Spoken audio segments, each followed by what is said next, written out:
सबसे पहले बात हम पाकिस्तान ऑक्यूपाइड कश्मीर के इस हिस्से में इसलिए करेंगे क्योंकि वहां पर इस वक्त पाकिस्तानी फौज कातिल बनकर घूम रही है और टोली की टोली घूम रही है।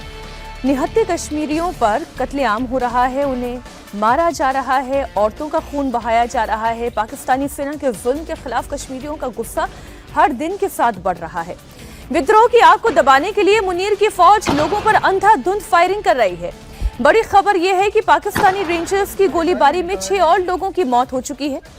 मुजफ्फराबाद के अलावा रावलाकोट में पाकिस्तानी रेंजर्स की स्नाइपर्स ने एक ऐसे व्यक्ति को मार दिया जो प्रदर्शन में शामिल था और नमाज पढ़कर निकला ही भर था। पीओके के रावलाकोट, मीरपुर, कोटली में पाकिस्तानी रेंजर्स की गोलीबारी और मौत को लेकर लोग सड़क पर हैं। तस्वीरें आपके सामने हैं। नारेबाजी लगातार मुनीर और शहबाज के खिलाफ हो रही है। पाकिस्तान से आजादी की मांग हो रही है। ये मुजफ्फराबाद की अवाम है भाई, इधर ले गए ये गोलियां बताएं, ये लगातार ये गोलियां मारे जा रहे हैं। यह है एफसीपीसी और रेंजर, यह है एफसीपीसी रेंजर जो नेते हम शहरियों पे गोलियां चला रहे हैं। इंटरनेशनल मीडिया, यूएनओ, अक़वाम मुत्तहिदा और दुनिया के बैनुल-अक़वामी अदारे ये देखें, ये मुजफ्फराबाद में ये क्या खून की होली खेली जा रही है। ये देखें, ये हमारे नेते लोगों पर गोलियों की बौछार। यह है पाकिस्तान का कश्मीर जिसे वो कहता है ये मेरी शहरक है। ये हम लोगों पर गोलियां चलाने वाले दरिंदे। दुनिया जागे, दुनिया जागे और ये देखे हम नेता लोगों पर किस तरह गोलियां चलाई जा रही है। जिंदगी वाकई यहाँ कितनी मुश्किल है। वहाँ पे व्यक्ति बोल रहा है दुनिया जागे, और वो दुनिया के जागने की बात इसलिए कर रहा है क्योंकि सबसे ज्यादा अगर सख्त रवैया इस पूरे मामले पर अख्तियार किया है तो वो केवल भारत है। बाकी पूरी दुनिया तो चुप बैठी हुई है। अमेरिका चुप है, रशिया चुप है, चीन चुप है, जो दुनिया की महाशक्तियां हैं वो तो सब चुप बैठी हुई हैं। पूरा यूरोप चुप है। पीओके इस समय बैटल ग्राउंड बना हुआ है। पीओके में हर तरफ खून ही खून बह रहा है। फौज सीधे आम लोगों पर गोली चला रही है, लेकिन अब पब्लिक पीछे हटने का नाम नहीं ले रही है। एक और तस्वीर आपको दिखाती हूँ।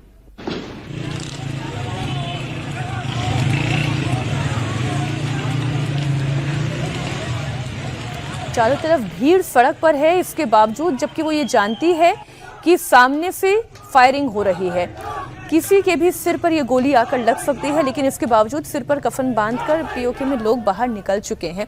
दुनिया क्या कर रही है? मास मर्डर हो रहा है, सामने से गोलियां चल रही है। भारत के अलावा कौन बोल रहा है? बिल्कुल। और ये इस नरसंहार को अभी देखिए 2 तारीख को कल मतलब दूसरे राउंड का इलेक्शन होना है। यहाँ जो पीओके का पहला इलेक्शन एकदम रिग्ड है। यहाँ तो पूरा रिग्ड ही इलेक्शन होता है। आप हम लोग पहले भी चर्चा कर चुके हैं कि 53 सीटें हैं, उसमें से 8 तो पहले आरक्षित कर रखी हैं। महिलाओं के लिए, उलेमा के लिए, टेक्नोक्रेट के लिए वो अपने सरकार अपॉइंट कर देती है, जो केंद्र की सरकार होती है। मतलब जहां नवाज शरीफ की पार्टी की सरकार है, अवामी लीग की, वो अपॉइंट कर देगी। उसके बाद 12 सीटें भारत से, जो भारतीय कश्मीरी जो लोग हैं, हालांकि वो भी भारत का हिस्सा है, वो कश्मीर है, वो भी हमारा ही है, लेकिन इस नाम पर कि ये कश्मीरी प्रवासी हैं और देश के अलग अलग हिस्सों में बसे हुए वहाँ नहीं है, उनको 12 सीटें, तो 53 में से आपने 20 सीटें आरक्षित कर दी। बाकी 33 सीटों के इलेक्शन होने हैं। 5-10 भी अगर जीत गए तो हो गया, आपकी सरकार बन गई। आप एक प्रॉक्सी सरकार, एक अपनी कठपुतली सरकार बिठाते हैं। और पहले ही राउंड में 13 सीटों में से 9 सीट उनकी नवाज शरीफ की पार्टी जो है अवामी लीग जीत चुकी है। तो अब ये सेकंड राउंड में करके अपनी सरकार बना लेने का इनकी अपनी जो योजना है, प्रॉक्सी बिठा देने का, और उसके लिए जो करना होगा सो करेगी। मुनीर भी करेंगे। शहबाज शरीफ तो कोई हैसियत है नहीं, वो तो चुपचाप बैठ के तमाशा देख रहे हैं। और मुनीर अपनी कठपुतली सरकार बनवाने के लिए ये नरसंहार करवा रहे हैं। वहाँ 10,000 जवान और भेजे गए हैं ताकि अगर कोई विद्रोह होता है, कोई भी व्यक्ति अगर उनके चुनाव को रिग्ड करने के काम में बाधा डालता है तो उसको मार डालो। इस तरह का नरसंहार हो रहा है वहाँ। भारत ने कठोर इस पर बड़ी चेतावनी दी है, आपत्ति जताई है, क्योंकि कुछ भी होगा, एक तो वो हमारा हिस्सा है भौगोलिक रूप से, कुछ भी होगा तो भारत पर उसका असर होगा, क्योंकि लोग अगर उधर से पलायन होता है तो लोग भारत की तरफ आएंगे। अमेरिका इसलिए नहीं बोलेगा क्योंकि मुनीर उनके फेवरेट फील्ड मार्शल हैं, जिनको वो घर पे बुला के लंच कराते हैं। चाइना की समस्या ये है कि उसका सीपैक, जब भी जो बता रहे थे ये लोग कि सीपैक उधर से ही होकर गुजरता है। 46 या 50 अरब डॉलर का प्रोजेक्ट है, वो वहाँ इकोनॉमिक इंटरेस्ट है उनके, तो चाइना नहीं बोलेगा। चाइना नहीं बोलेगा तो रूस उसका प्रॉक्सी है, वो क्यों बोलेगा। और अमेरिका इस समय फील्ड मार्शल को अपना फ्रेंड बनाए हुए हैं और चाइना के साथ 2G की पॉलिटिक्स कर रहे हैं। इसलिए उम्मीद भी केवल भारत से सिर्फ भारत से है कि भारत अंतर्राष्ट्रीय स्तर पर यह मुद्दा उठाए, जरूरत हो तो यूएन में ले जाए। किसी तरह के इंटरवेंशन की जरूरत है तो भारत को करनी चाहिए, मानवता के नाते भी, स्ट्रेटेजी के नाते भी। अब दिल्ली की भी बात हम कर लेते हैं। दिल्ली दंगा और आईबी अधिकारी अंकित शर्मा हत्याकांड में ताहिर हुसैन समेत 5 लोगों को उम्र कैद की सजा पर सियासत हो रही है। बीजेपी लोअर कोर्ट के फैसले का स्वागत कर रही है। आम आदमी पार्टी पर ताहिर को संरक्षण देने का आरोप लगा रही है। आम आदमी पार्टी ने ताहिर को बीजेपी का आदमी बता दिया है। असदुद्दीन ओवैसी की पार्टी AIMIM ने दिल्ली दंगे के दोषी को पीड़ित बता दिया है। ताहिर हुसैन को फांसी की सजा देने की मांग भी इस बीच तेज हो गई है। IB अफसर अंकित शर्मा की फैमिली ने दोषियों को तो फांसी की सजा की ही मांग की है। ताहिर हुसैन का कहना यह है कि वो लोअर कोर्ट के फैसले के खिलाफ अब हाई कोर्ट में अपील करेंगे। ताहिर के अलावा नाजिम, कासिम, अनस और जावेद को उम्र कैद की सजा सुनाई गई है। ये पहले आप बबल बाइट जरा सुन लीजिए। कोर्ट ने कहा कि ये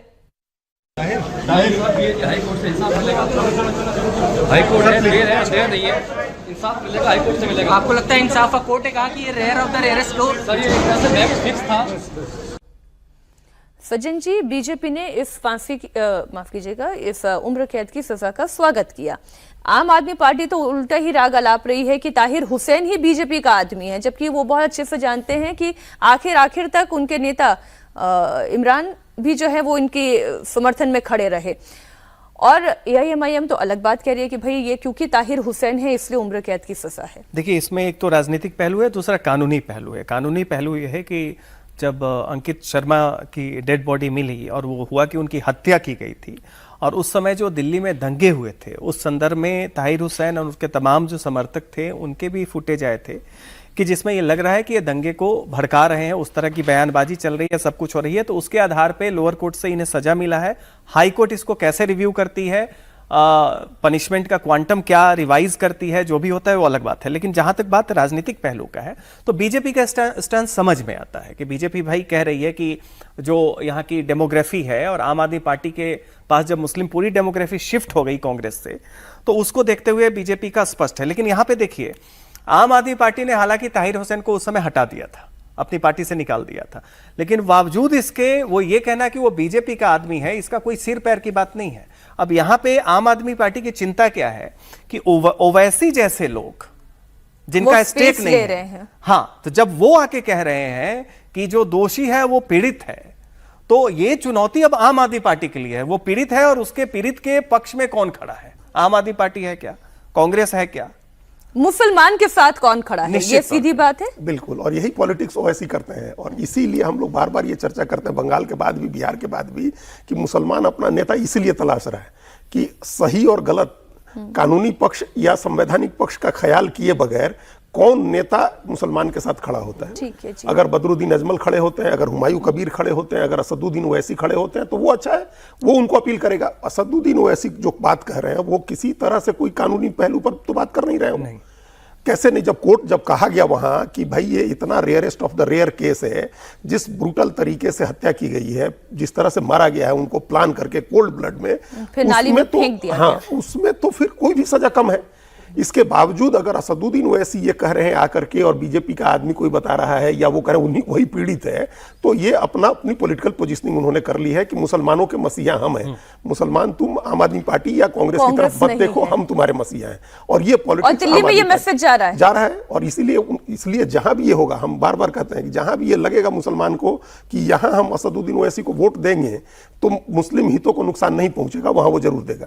जहां मुकाबला दो मुसलमानों के बीच में होगा, दो मुसलमानों में से एक को चुनना है, तो वो असदुद्दीन ओवैसी के मुसलमान को चुनेगा। इस पर बीजेपी का रिएक्शन भी है। दिल्ली की मुख्यमंत्री रेखा गुप्ता ने तो कोर्ट के फैसले का स्वागत किया। उन्होंने एक पोस्ट किया, आम आदमी पार्टी पर निशाना भी साधा। उन्होंने लिखा कि आज दिल्ली की जनता आम आदमी पार्टी से जवाब चाहती है। ताहिर हुसैन को हत्या के आरोप में गिरफ्तार किया गया, लेकिन उसके बाद भी अरविंद केजरीवाल, सिसोदिया उनके सपोर्ट में खड़े रहे, उन्हें बचाने की कोशिश होती रही। क्यों? दिल्ली सरकार में मंत्री कपिल मिश्रा ने भी ताहिर हुसैन को सजा के इस पूरी प्रक्रिया का क्योंकि वो भी एक हिस्सा रहे। अब दिल्ली दंगे के मास्टरमाइंड भी पकड़े जाएंगे, ऐसा उनका कहना है। एक बयान आप सुन ले। प्रक्रिया में न्याय हुआ है, लेकिन अभी और भी बहुत सारे मामलों में न्याय बाकी है। मास्टरमाइंड तक पहुंचा जाए, मास्टरमाइंड भी इसमें पकड़े जाएं, जो ताहिर हुसैन को, उमर खालिद को आज भी बचाने की कोशिश कर रहे हैं। ऐसे लोगों का सच भी उजागर हो, उस दिन की भी प्रतीक्षा है। पॉलिटिकल पैटर्नेज मिलता है ऐसे लोगों को, ये पहले से ही आप कहते रहे। इस मामले में कम से कम अब नाम सामने आएंगे, वो लोग एक्सपोज होंगे, ऐसी उम्मीद है। एक्सपोज्ड हैं केजरीवाल, सिसोदिया, संजय सिंह, इनके जैसे लोगों ने ताहिर हुसैन को बार बार संजय सिंह ने बेगुनाह बताया, पकड़े जाने के बाद भी बेगुनाह बताया। मनीष सिसोदिया का ऑन रिकॉर्ड बयान है कि हम शाहीन बाग के साथ खड़े हैं। अरविंद केजरीवाल उस वक्त मुख्यमंत्री थे और बिल्कुल गायब हो गए थे दंगों के समय, और उनके लोग सड़कों में आगजनी और हत्याएं कर रहे थे। तो सरकार की जो चुप्पी थी, उस वक्त की आपराधिक सरकार की जो चुप्पी थी, वही बता रही थी कि उस वक्त की सरकार किसके साथ खड़ी थी। किसी भी हिंदू के दरवाजे पर कोई भी आम आदमी पार्टी का नेता मरहम लगाने के लिए नहीं गया, सहायता देने के लिए नहीं गया, पूछने के लिए नहीं गया। दंगों को पूरा का पूरा, हिंदू विरोधी दंगों में भी आप हमलावर पक्ष के साथ खड़े थे, सड़क बंद करने वाले लोगों के साथ खड़े थे। तो पॉलिटिकल जो शह है वो डेफिनेटली दंगाइयों को मिल रही थी, और आज भी उनको बचाने का प्रयास किया जा रहा है। आज ताहिर हुसैन जो हमारे MIM पार्टी के प्रत्याशी थे पिछले चुनाव में, हमारी पार्टी के मेंबर भी हैं। अफसोस हुआ जान करके कि उनके साथ न्याय नहीं हुआ।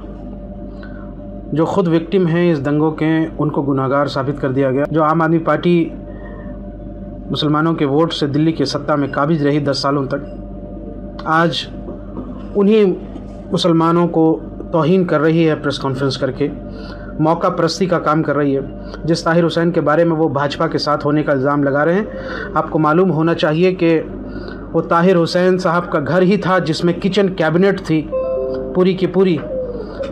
अरविंद केजरीवाल और पूरी उनकी टीम ताहिर हुसैन साहब के घर पे किचन कैबिनेट की तरह वहाँ मीटिंग होता था। और जिस कपिल मिश्रा के साथ बात कर रहे हैं, वो किनको चुनाव लड़ा रहे थे? कपिल मिश्रा तो आम आदमी पार्टी में थे ना उस वक्त, और उनके साथ ही थे। भूल गए क्या? सौरभ भारद्वाज, कपिल मिश्रा तो आपके ही साथ ही थे।